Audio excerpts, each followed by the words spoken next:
ప్రభుత్వం vice president క్యాండిడేట్కి మద్దతు ఇస్తుంది.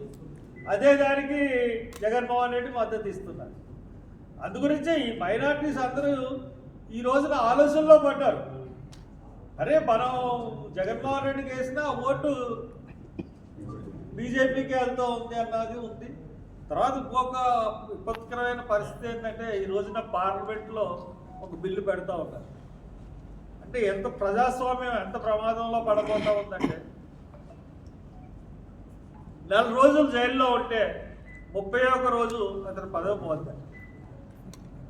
మరి అసలు మీరు పెట్టి కేసులు ఏ రకంగా ఉన్నాయంటే, ఇప్పుడు మనం చూస్తూ ఉన్నాం తెలుగుదేశం పెట్టిన కేసులు, అటు వైసీపీ పెట్టిన కేసులు, లేదంటే బీజేపీ ఈడీ కేసులు, ఇవన్నీ చూస్తూ ఉంటే నిజాలతో లేకపోతే నిర్దిష్టమైన ఒక ఎఫ్ఐఆర్ వేసి ఒక విచారణ జరిపి కేసులు పెట్టట్లేదు.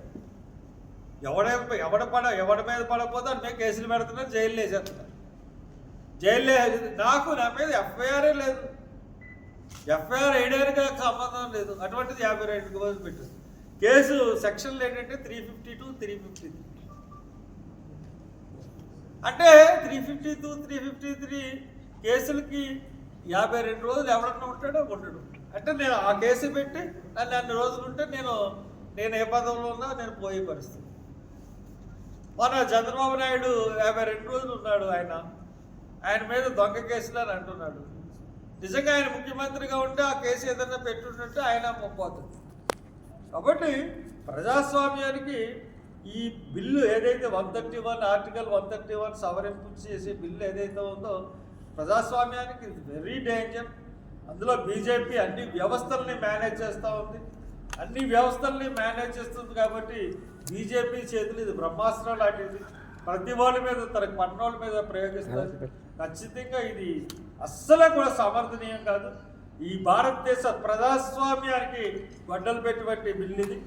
కాబట్టి దీన్ని ఇమీడియట్గా ఇది ప్రతిపక్షాలు అన్నీ అడ్డుకొని కనీసం ఖచ్చితంగా లోక్సభలో కానీ రాజ్యసభలో కానీ మిగిలిపోయేటట్టుగా ఈ బిల్లును చూడవలసిందిగా కూడా ప్రార్థిస్తున్నాను. Thank you.